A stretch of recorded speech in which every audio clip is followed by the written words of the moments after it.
Hello everyone and welcome back to the Great Book of Grudges. My name is Nathan and we're back with some more SFO Grimhammer changes in the newest patch that's due to drop on the 29th of this month. Remember, this new patch, the Art of War, will be focusing around mostly battle changes and quality of life stuff. The quality of life stuff has already been covered, but now we can start looking towards the individualized factions. Keep in mind that the battle changes will not just be for custom battles, they will also affect your campaign moving forward. For this first video, we're going to be talking about Slaanesh, because yes, I am incredibly biased, and I'm going to talk about my favorite faction first. Slaanesh, as we know in vanilla, is kind of squishy and lacking from a few different things, which can be a bit of an issue, especially if you're playing in harder difficulties. Slaanesh very much does lack. This isn't the fault of Creative Assembly, in fact, but rather it's just how Slaanesh was designed by Games Workshop. What SFO Grimhammer does is improve on what's already available to make Slaanesh a bit more viable, more in a lore-friendly sense, so let's just jump right in. So firstly, let's talk about the Marauders. These are your frontline chaff, and they're supposed to be, well, pretty much just everything that holds down the enemy. They've received a rather nice upgrade here,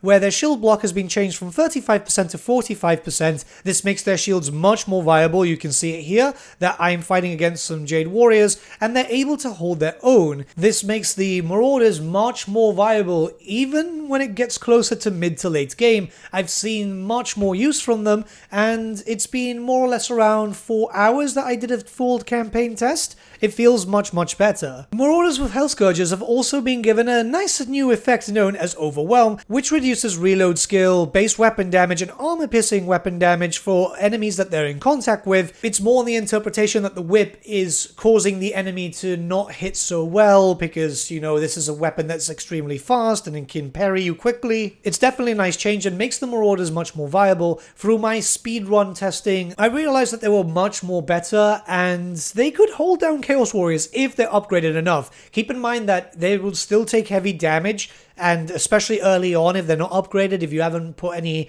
buffs into them, but generally as time progresses, they can actually be quite useful. Next, let's talk about Demonets. So now they've been given a new buff, which is called Vigorous. This means that as long as they're out of melee, they will then replenish some of their vigor. This is also very useful for longer battles, and we know SFO makes the battles a little longer to give a proper feeling of that you're actually fighting a war. And next, we do have a ability known as Masochist. This is for all Demonets, where if they do damage, they will inflict pleasure on their enemies. This will increase the leadership and melee defense of your Demonets, so that means that you're going to want your Demonets in combat as much as possible. What I'm able to see is they're much better, especially with a little bit of an increase to melee defense. They're holding it out against some Jade Warriors. Once again, these are becoming the testing unit here, and you can see that they're able to do a lot of damage. Finally, Demonets feel more glass cannony.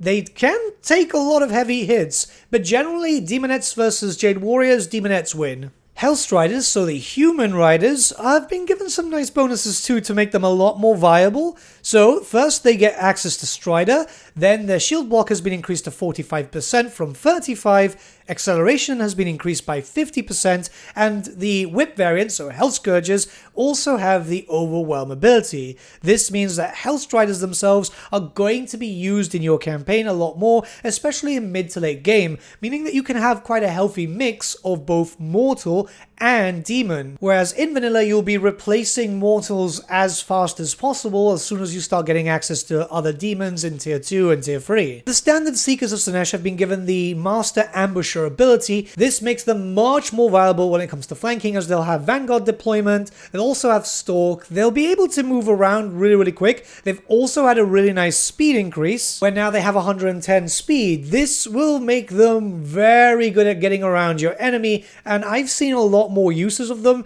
Now you can have the Marauders and Demonets at the front, well, Demonets more at the side, whereas the Seekers can go very far to the side and then sneak up on the enemy. Now what you will see is their charging ability straight from the front. Now keep in mind, it's very important to note here that the Cathayan Jade Warriors themselves are not bracing, so they took really heavy damage. Charging as a whole for Total War Warhammer 3 with SFO is much better. So it's not just the Slaaneshi stuff, it's any cavalry faction as a whole. Bracing is very important now, so if you're dealing with heavy cav stuff, you've got to kind of plan ahead. Whereas Whereas if we look at a different clip where I'm charging directly into some Celestial Dragon Guard, these have been able to brace and the damage is much, much less.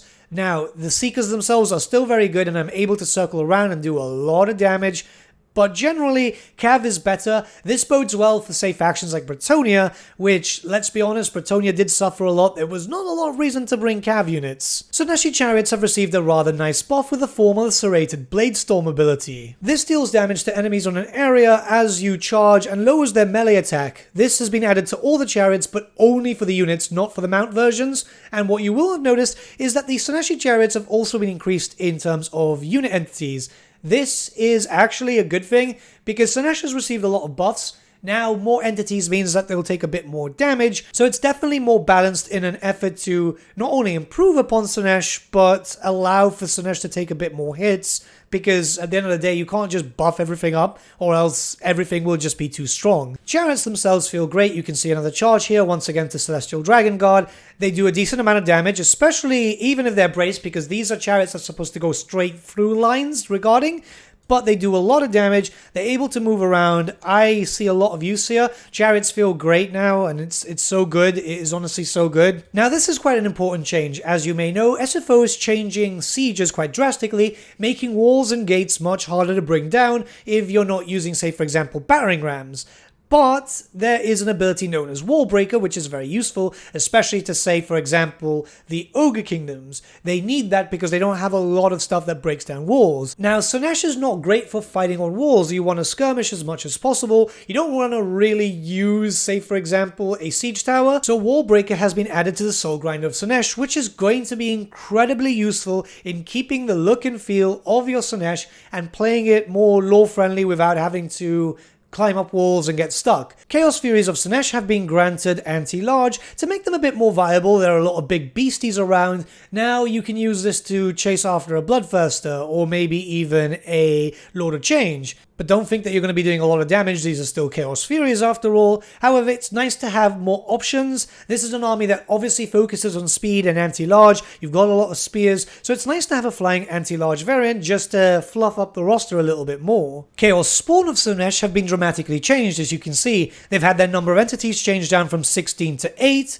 They've also been given an anti-infantry bonus, and they've been given the Unseen Beast SFO ability, so this will allow them to be much more better at ambushing. The idea is to have a creature which fits with the theme. Unfortunately in vanilla, it's just not very Slaanesh-y, but this is a case with just Spawn being Spawn. Whereas on the tabletop, you could customize them a little bit and make them your own. So here they're able to be more better at ambushing, and they're still very much a glass cannon, but the idea is to give you more of a reason to use the Spawn, especially with your Slaanesh-y forces, which at the moment is one of the weaker rosters in general. So you're seeing here that they're able to do a lot more damage. I've got them fighting Celestial Dragon Guard.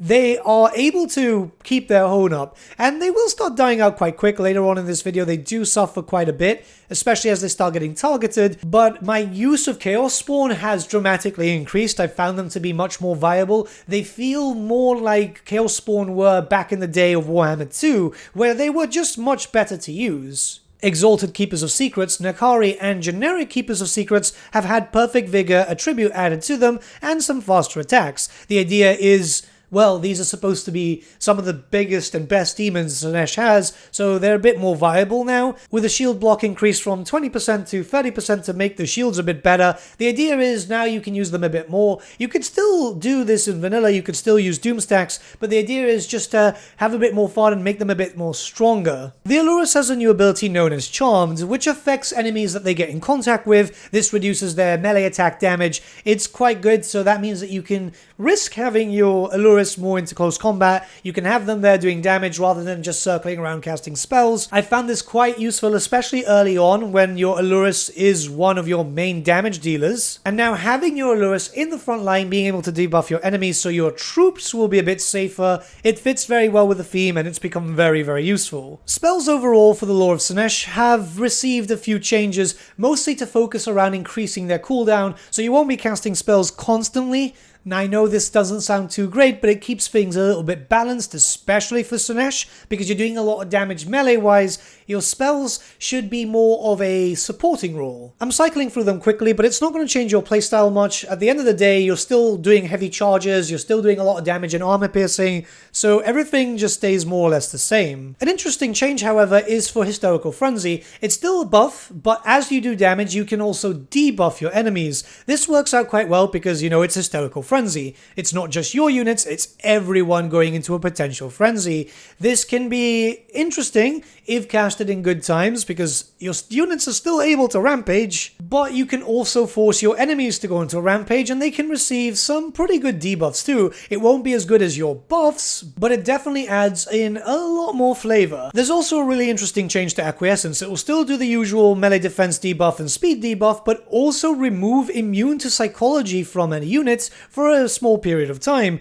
This works quite well if you want to take more advantage of fear and terror, especially since a lot of your demons will have access to fear, and you do have some big demons with terror. So now you can work around and play against using enemy leadership. This is very similar to that of how you'd use Slaanesh on the tabletop, where you would focus on the flank and obviously the rear to try and knock down their combat resolution. So it works in a very similar way. And finally, Lash of Slaanesh debuffs your enemy with pleasure, which might look like it's buffing them, but what it actually does is buff your Demonets when they get into close combat. So yeah, you want to hit them with that whip. All in all, I'd say the Slaaneshi changes are very good, and it makes Slaanesh feel more like the lore representation.